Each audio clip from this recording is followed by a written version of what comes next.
我得了产后抑郁症。深夜，看着睡得像死猪一样的老公和哭得撕心裂肺的宝宝，我想，死了是不是就解脱了？刀划过手腕，鲜红刺痛了我的眼。我后悔了。趁着月黑风高，我带着孩子跑了。大家好，开始今天的分享之前，希望你能给人间烟火点个订阅，我将会分享更多优质的内容。齐浩和王桂兰还没死，我怎么能死呢？简单包扎下伤口，我用齐浩的卡订了1天2000元的月子中心。凌晨2点，劳斯莱斯的保姆车来接我和宝宝。不过1个小时，我已经从那个压抑的卧室搬到了宽敞明亮的月子中心。护士给我重新处理了伤口，安排好了一切。这一夜，我不只是宝宝的妈妈了，也不是个喂奶机器，我只是我自己，是27岁的温可欣。我终于可以一觉睡到天亮了，虽然只有短短的5个小时，却是我生完孩子10天后睡得最长的一个觉。可欣啊，在家住得好好的，怎么搬来月子中心了？咱们家没有那么富贵，给不了你想要的荣华富贵，但我一定会好好照顾你的。门外是我婆婆王桂兰的声音，一副柔弱不能自理的样子，想来年轻时把茶艺修炼得炉火纯青。结婚2年来，这样的阴阳怪气经常在我的生活中出现。之前，我为了这个家，为了齐浩，处处忍让。可有些人总是欲壑难填。我简单收拾下，走了出去。王桂兰看见我，神情更加激动，一个箭步上来就要拉我。我后退2步，妈，大庭广众的，你这是在做什么？可欣，王桂兰一副要哭不哭的样子，我真想给她递个小手帕。妈，你年纪大了，我这么做也是想你轻松点啊，我这也都是为您好啊。我学着王桂兰的样子，委屈巴巴地说道。王桂兰哑口无言。果然，只有魔法能打败魔法。这几年，我处处忍让，给了他们嚣张的权利。这权利，我给得，自然也收得。隔天一早，王桂兰带着齐浩直接一路骂到了我房间门口。温可欣，你这个小贱人，你竟然把房子卖了！和上次不同，王桂兰这次卯足了劲，对着我破口大骂。这还是我柔弱不能自理的婆婆吗？精力很是旺盛啊！我的房子，我想卖就卖。结婚5年，王桂兰一直以为这房子是齐浩的。她刚进城时，就像刘姥姥进大观园，对一切都充满了好奇和局促。为了让她快速融入城市生活，齐浩跟她说房子是他买的。那时候，王桂兰眼睛里满满都是骄傲。我儿子就是能干，都能在大城市里买得起房子了。看着婆婆脸上的笑容，我觉得只要一家人都开心就可以了，其他的并不重要。可如今看来，有些东西很重要。比如现在，王桂兰不可置信地看着我，她张张嘴，终究是没再出声。可欣，我们在一起5年，现在连孩子都有了，你这是在闹什么？齐浩站出来，一脸无奈地说道：闹？结婚5年，我什么时候闹过？可笑吧？5年，我一直都想做一个好妻子，想成为让齐浩没有后顾之忧的贤内助。这5年，别说闹了，我甚至都没跟齐浩红过脸，可能是压抑得太久了。听到这话，我的眼泪像短线的珠子一样落了下来。就这样，齐浩母子站着看我哭，一时间，房间里只剩下我隐忍的哭声。5年的时间，我一心扑在齐浩身上，突然觉得有些不值。齐浩，咱们好聚好散吧，我不会占你便宜，婚后财产咱们平分，孩子归我。哭够了，我平静地交代离婚事宜。其实说出来也没有那么难。不行！齐浩还没来得及说话，王桂兰的尖叫声直接穿透耳膜。就算离婚，这房子也该是浩儿的，还有我孙女儿，那可是我齐家的种。褪去了绿茶的伪装，王桂兰和大街上的泼妇也没什么区别。看着王桂兰那不要脸的样子，我再也忍不住，扑上去和王桂兰打了起来。王桂兰也不是吃素的，一把抓住我的头发，我们用最原始的方法发泄着心中的不满。最后，齐浩实在看不下去了，才把我们分开。齐浩，我正在哺乳期，孩子是不可能判给你的。我有些歇斯底里地吼着，或许是产后抑郁吧。我有时候真的控制不住自己的情绪。5年的夫妻感情，你真要做这么绝吗？齐浩眼睛猩红地看着我。我不同意离婚，真是讽刺。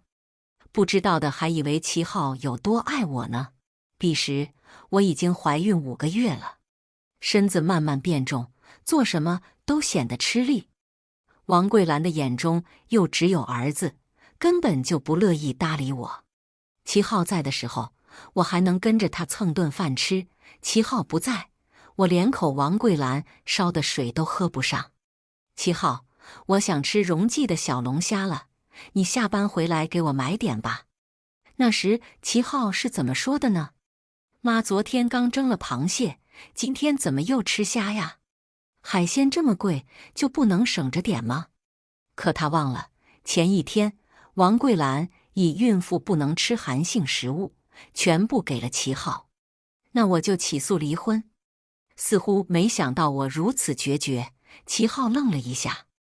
能嫁到齐家是你的福气，不用你出去工作，只是照顾个孩子，你竟然要离婚，我们齐家哪里对不起你？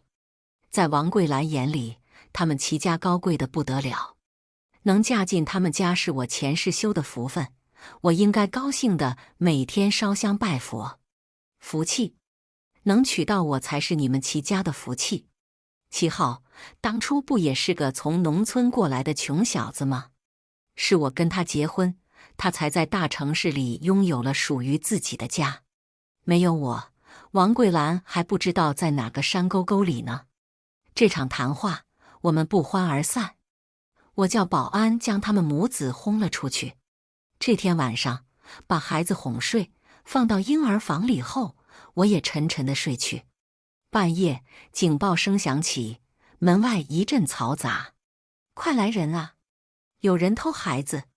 听清外面的声音后，我心里咯噔一声，一股不祥的预感升起。随便披了件衣服，我就朝婴儿房过去。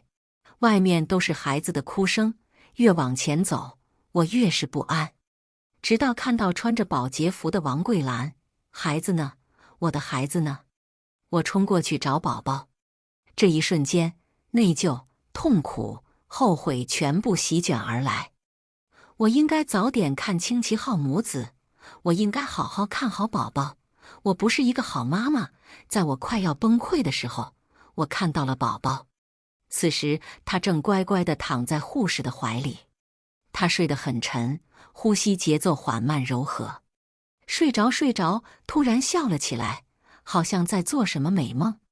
从护士手里接过孩子，真实地把他抱在怀里，我压抑的情绪才有所缓解。你们放开我，我来看自己孙女，我有什么错？一旁的王桂兰不停地挣扎，奈何她被保安束缚住手脚，根本就挣脱不开。我安顿好宝宝后，一步一步走向他。你要干什么？我告诉你，你要是敢动我，齐浩是不会放过你的。王桂兰有些心虚地威胁道。呵，不会放过我，我现在也不会放过你们。谁都不能小看一个母亲。宝宝是我最后的底线，没有人能动他。啪啪啪，我连扇了王桂兰3个巴掌。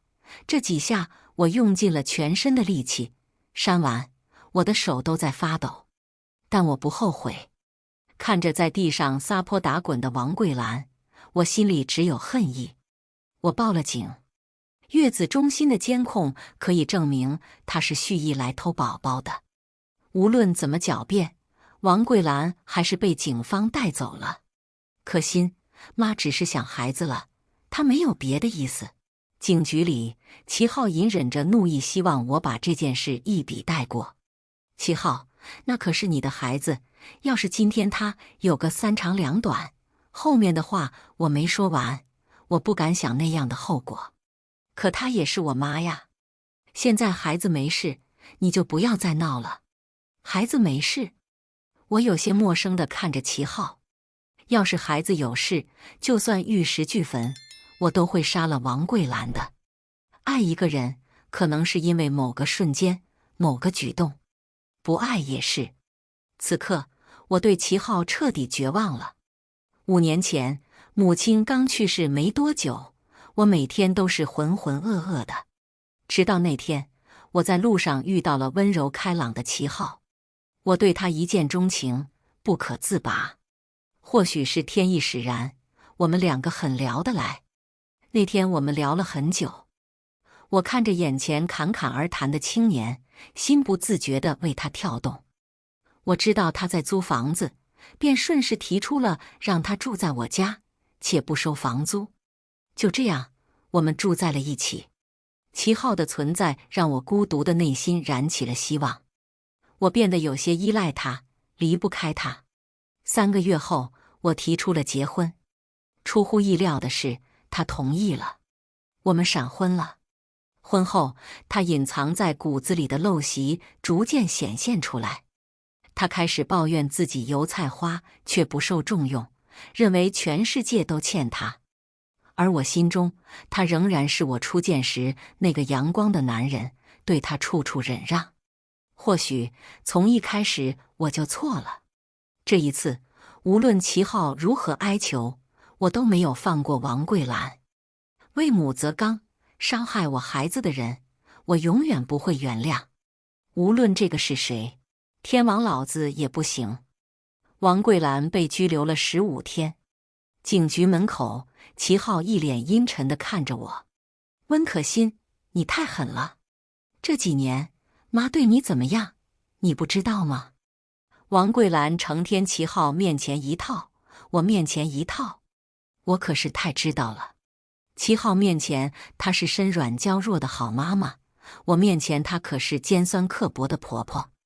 我刚怀孕时，王桂兰还是很高兴的，隔3差5还会给我炖1次鸡汤，大多数的家务她也都包揽了去。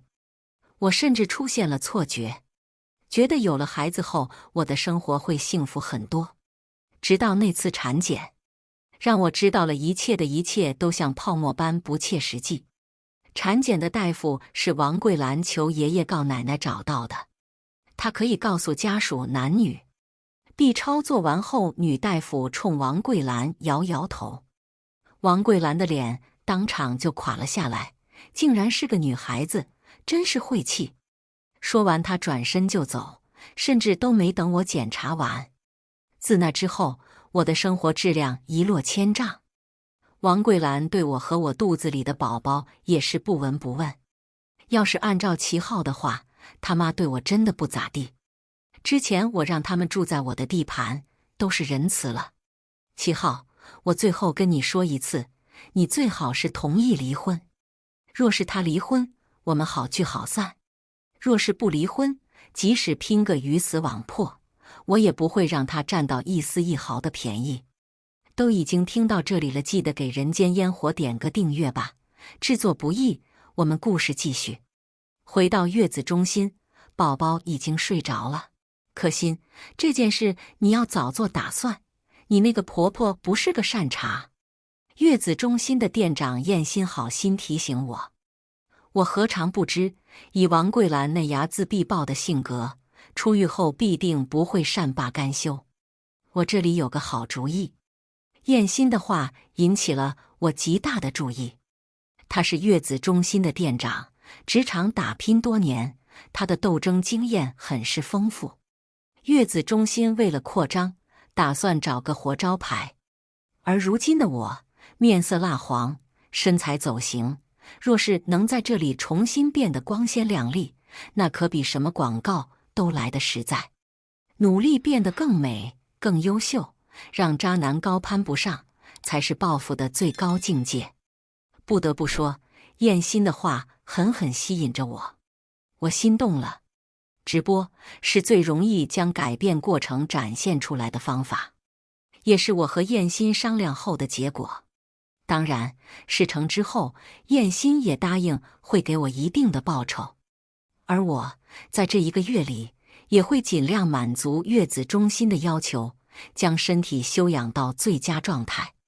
在开始之前，我向燕心请了1天的假，我要去做一件大事，房子过户。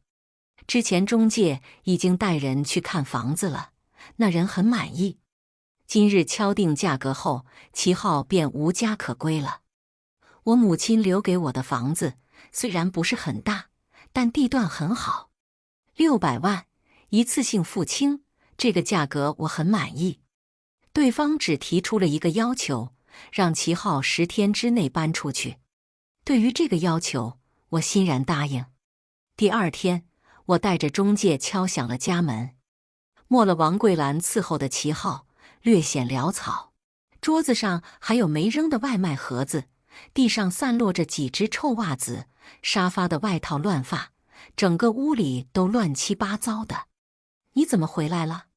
齐浩看到我有些惊诧，毕竟前1天我才把他母亲送进监狱。这房子我已经卖了，10天之内请你搬出去。什么？齐浩扯着嗓子大喊。看着眼前这个大惊小怪的男人，我忍不住蹙眉。一旦爱人滤镜碎掉，齐浩看起来真是一无是处。我已经不想再跟齐浩废话了，直接拿出卖房合同。温可欣才是这房子的房主，我想卖，谁也拦不住。这是事实，也是齐浩不愿承认的真相。在这里住的久了，说的多了，齐浩真的以为房子就是他的了。是时候该清醒了。齐浩很是激动，不惜砸了客厅的茶几。我漠然地看着他发疯。接下来，我将一切事情委托给中介，开始认真和燕心搞事业。生完孩子后，我根本没来得及好好休养，就投入到了无休止的做家务、喂孩子、哄孩子、失眠的恶性循环中。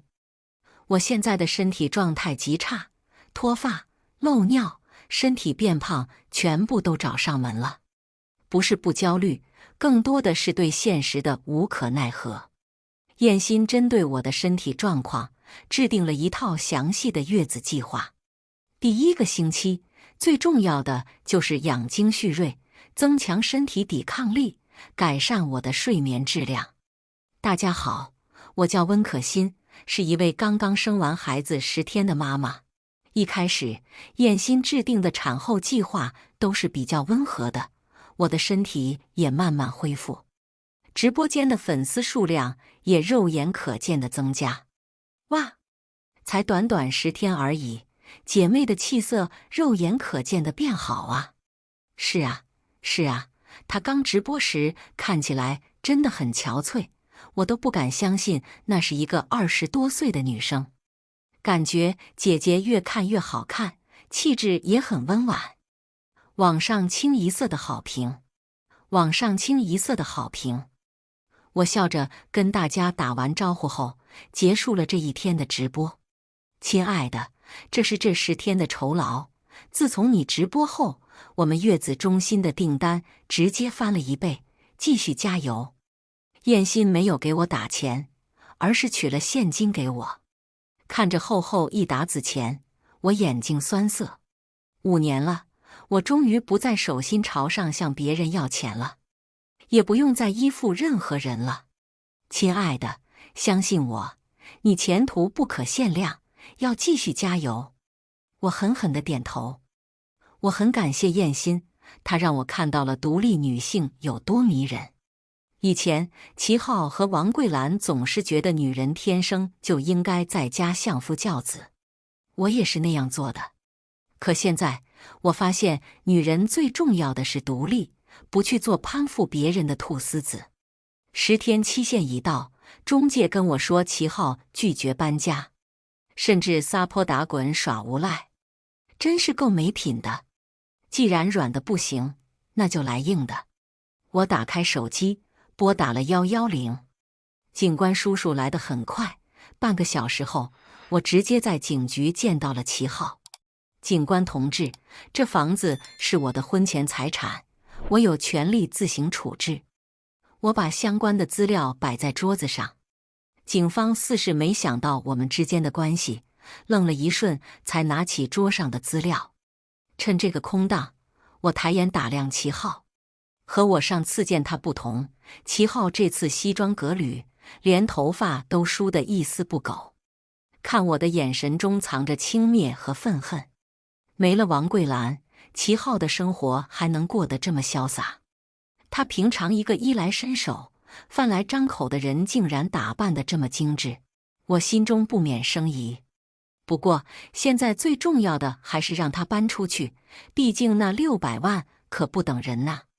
这事儿根本就没什么好调解的，毕竟证据确凿，警方的办事效率也很高。下午货拉拉就来到了小区楼下。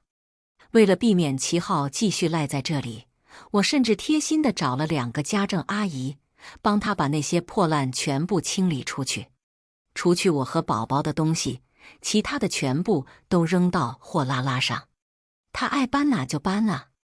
温可心，你不仁就别怪我不义，咱们走着瞧。撂下一句狠话，齐浩气冲冲地拉着他那些破烂走了。齐浩真不愧是王桂兰的种，睚眦必报。几天没跟我联系，倒是憋了个大招。燕心拿着齐浩最新做的腰，一脸担忧地看着我。视频中，齐浩和王桂兰母子好不凄惨。简陋的出租房，被抛弃的母子俩，住在高档月子中心的媳妇，哭得撕心裂肺的婆婆，敢怒不敢言的丈夫，无论是哪一点，都足以引起社会上舆论的发酵。视频下面不出所料，清一水地骂我丧心病狂，不得好死。这件事你打算怎么办？还继续直播吗？若是以前，我可能会退缩，会胆怯。但我现在是一个连死都不怕的人，又怎么会惧怕这些流言蜚语呢？正常直播吧。我眼神坚定地看着燕心，她什么都没说，为我准备好了一切。直播一开，一大批网友瞬间涌入。10W 加，不过2分钟，直播间的人直接达到了巅峰。与之而来的是评论区的谩骂。之前还以为是个自律的美女姐姐，没想到竟是个蛇蝎。我呸！你老公和婆婆生活凄惨，你怎么好意思住在这么贵的月子中心里吸血？恶毒女人去死！齐浩和王桂兰想用网络的力量让我低头，可惜他们打错算盘了。既然大家热情那么高涨，那我今天就给大家讲讲我的故事。5年前，我不过是个碌碌无为的小员工，靠着母亲留下的房子，生活倒也安逸。直到齐浩出现，我陷入了他编织的情网，一头扎进去，和他组建家庭。随着我的讲述，网络热度也逐渐达到了高潮。下面的评论褒贬不一，有人同情我的经历，有人觉得我做得太过分，有人觉得女人就应该在安稳在家。希望大家不要冲在前面被人当枪使，长脑子不是为了增加高度的，要好好使用。未经他人苦，莫劝他人善。在这里，我也要对齐浩和王桂兰说一句，有什么本事就尽管使出来吧。直播关闭，网上的讨论依旧如火如荼。看着私家侦探发来的消息，我心里冷笑。上次警局后，我怕齐浩再狗急跳墙，花大价钱雇了私家侦探。不得不说，齐浩之前跟我在一起真是屈才了。这么短的时间就有了新欢。准确地说，应该是被包养。对方是一家新媒体工作室的女老板，之前偶然遇见齐浩，便对他展开了爱情攻势。只不过齐浩一直没答应。前段时间我把齐浩赶了出去，没办法，他才选择委身那个女老板。毕竟那个女老板已经40多岁了，让齐浩下嘴属实是有点难为他了。看着微信上发来的2个人的亲密照，我有点恶心。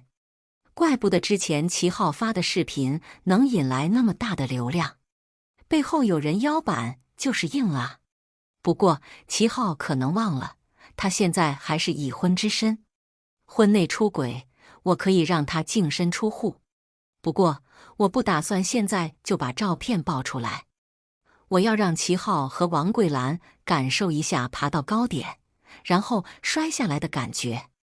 月子中心的改造计划已经过半，在工作人员的帮助下，我也开始做一些轻微的运动，偶尔宝宝也需要上镜。在燕心的维护下，直播间的评论区也相对和平。这天，我正在给宝宝洗澡，评论旗突然清一水地让我连线。王桂兰也开了一个直播间，此时正在那边卖惨。而吃瓜群众则撺掇我们连线对峙，兵来将挡，水来土掩。我倒是要看看王桂兰整什么幺蛾子。一打开连线，王桂兰那张长满褶子的脸映入眼帘。此时她眼角带泪，用手捂着眼睛，说出的话更是让人同情。我是一个农村来的老太太，可能是哪里没做好，让可心不高兴了。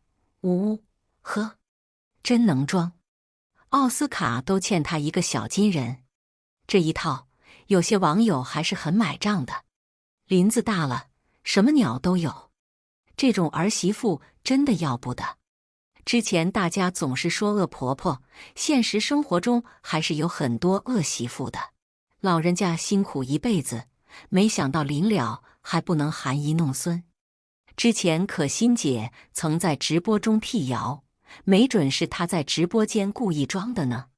评论中只有少部分人是支持我的，我心里冷笑，有人教就是不一样啊。你说我虐待你，我倒是要好好听听我具体是怎么虐待你了。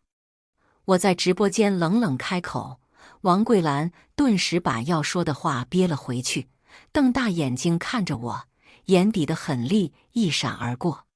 俗话说，家丑不可外扬，本来我打算忍忍就算了，可你竟然不让我看孩子，还把我送进监狱，把齐浩赶出家门，你实在太过分了。王桂兰越说越起劲，那一把鼻涕一把泪的样子还真像那么回事。网友们此时的情绪也十分激动，恨不得顺着网线把我打一顿。啧啧，既然你说到这了，那我问你，我为什么报警抓你？想断章取义博取网友的同情，那我这次偏要把事情当面说清楚。我那是太想孩子了，那就大半夜去月子中心偷孩子吗？还有，那房子是我母亲生前留给我的，你们母子俩住了5年，怎么就成你们的了？你脸怎么就那么大？说我虐待你？我怀孕9个月，你给我做过一次饭，洗过一次衣服，端过一杯水吗？此时王桂兰眼神闪烁，眼睛不由自主地向旁边瞥去。若是我没猜错，齐浩应该就在旁边站着吧。齐浩，我知道你在旁边，有本事跟我当面对质，你这个缩头乌龟！啪，那边的直播间关了。与此同时，月子中心也来了位不速之客，王慧，齐浩的新晋金主，想必今天的事情他也在背后出了一份力。黑色职业套装包裹下的身材玲珑有致，脸上的妆容精致凌厉。温小姐，是吧？红唇微起，说出来的话带着不屑。这是来替齐浩鸣不平吗？我给了他个肯定的眼神，然后静静地等着他下一步的操作。别误会，我只是来找你核实一些事情的。我心里疑惑，这可不像是来干架的。关于齐浩和他母亲，我有些问题想问你。接下来的10分钟，我真正见识到了齐浩的无耻。王慧对齐浩是有好感不假，但在他看来，他们是正常恋爱。齐浩跟他说，我们离婚后，我不仅迫不及待地把他赶出家门，甚至还剥夺了他看孩子的权利。他实在无路可走了，才去求王慧的帮助。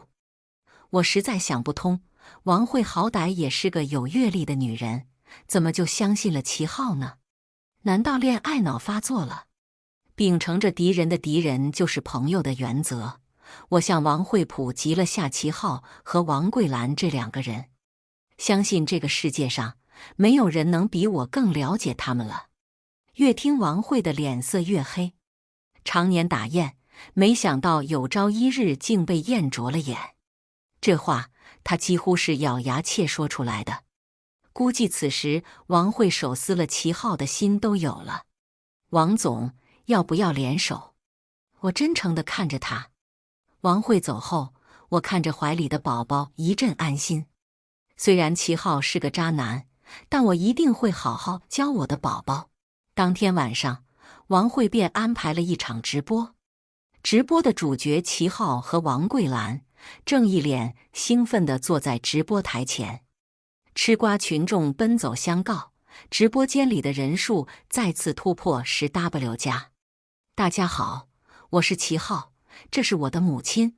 很抱歉这段时间占用了那么多的公共资源，不过还请大家相信，我和母亲都是老实本分的农村人，绝对不会欺骗大家的。对，我们都是有证据的。说完，齐浩翻出一段视频，里面的场景是我家客厅，主人公是我和王桂兰。那天，王桂兰知道我怀的是女儿，回来就撺掇着齐浩让我打胎。我发了很大的脾气，甚至跟王桂兰吵了起来。不过，齐浩拿出的这段视频是被合成的，掐头去尾，旨在刻画我的恶毒。视频播放完，王桂兰在一旁偷偷地抹眼泪，有些哽咽地说道：“我当时就不应该来城里，给他们夫妻俩添了这么多麻烦。我要不是视频里的正主，我都相信我自己是个十恶不赦的人了。”也难怪下面网友对我口诛笔伐了，有些脸还是当场打比较爽。我登录自己的社交账号，把原视频发了上去。直播还没结束，除了齐浩和王桂兰母子俩，大多数人都已经看到了原视频。评论区也慢慢开始变得鬼畜。知人知面不知心呐，老太太没进娱乐圈都是娱乐圈的损失。这母子俩真把咱们当傻子玩了。我现在算是明白之前温可欣为什么让咱们长脑子了，含泪下单5斤大核桃。呜呜呜，我承认之前风太大，闪了舌头，向小姐姐道歉。评论区里的阴阳怪气，齐浩全都看在眼里，他的脸色也慢慢变得尴尬。搞不清状况的王桂兰还在一旁卖惨。啧，好大一出戏呀！电视剧都不敢这么拍。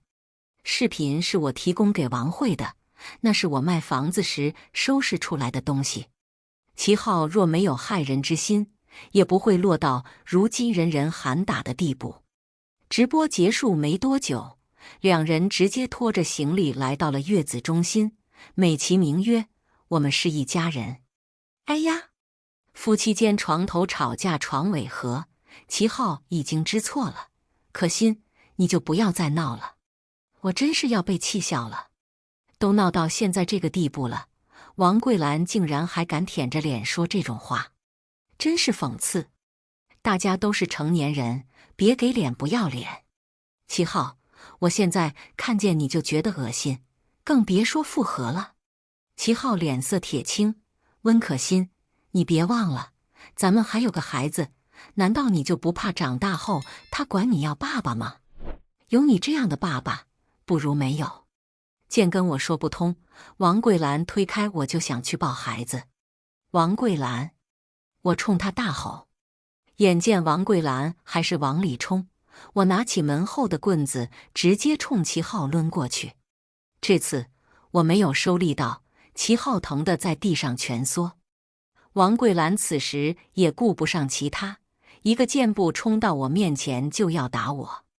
我和他厮打起来，我打得很凶，什么扯头发、扇巴掌，全都往他们娘俩身上招呼。外面的燕心听到声音，及时找人把杀红眼的我拉起来。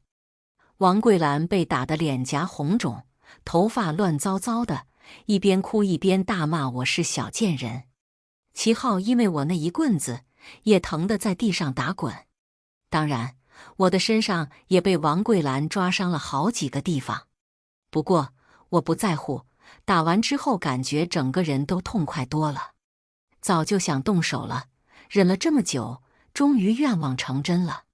王桂兰，我告诉你，带着你儿子赶紧滚，下一次见你们一次打你们一次。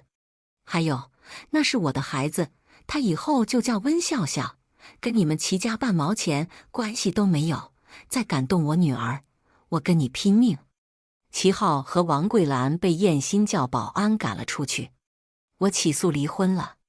齐浩婚内出轨，蓄意偷孩子，再加上网络上的舆论引导，这些证据足以让他净身出户。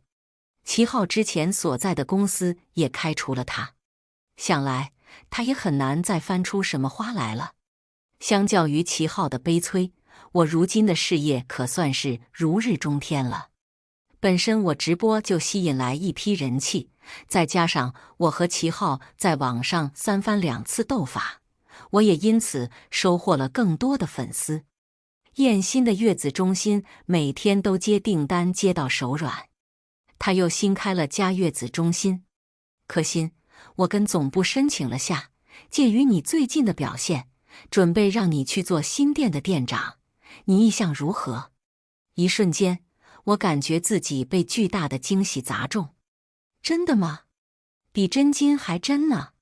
心姐，我知道这句话说了很多遍，但除了谢谢，我不知道再说什么了。要是没有燕心的帮助，我哪里能拥有这么多的粉丝，更别提如今成为月子中心的店长了。于我而言，燕心不仅是上司，更像是姐姐，是伯乐。你要是真想谢我，那就好好干，你干好了，我脸上也有光。我和燕心相视一笑。出了月子后，我就走马上任，成为了新月子中心的店长。这份工作既能认识很多像我一样的新手妈妈，又能照顾笑笑，对我来说简直再合适不过。我每天都干劲十足。基于我在网上舌战老公婆婆的事迹，很快便和大家打成了一片。即便这样，我每天还是会抽时间直播1-2个小时，分享我和宝宝的日常。这样的生活真的充实得不得了，我很是喜欢。齐浩早已慢慢淡出我的视线，直到那天，我和燕心约着去逛街，有2道身影吸引了我的注意力。那个年纪大的老太太正弯着腰，在垃圾桶里翻找着什么。可能是因为身高不够，她的整个头都埋进了垃圾桶里，身上穿着的衣服看起来脏兮兮的，可能是在翻垃圾桶沾上的污垢吧。找到吃的没有？我都快饿死了。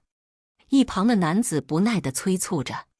齐浩的声音我再熟悉不过了，不过短短半年不见，他竟然瘸了，还混到捡垃圾这种地步。我之前虽听说过他后来的遭遇，但如今亲眼见到，还是感觉有些唏嘘。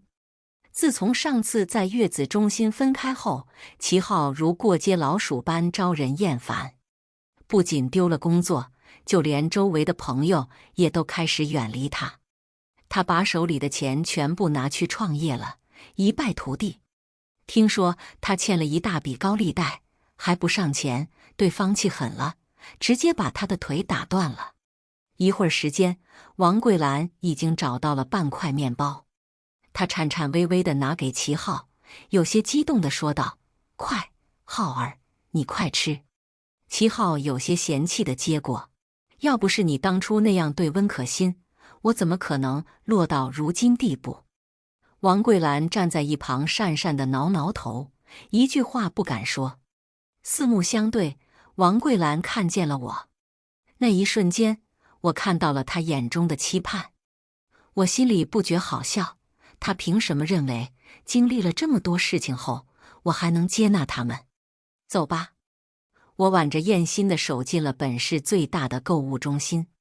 我的未来每一天都将精彩绝伦。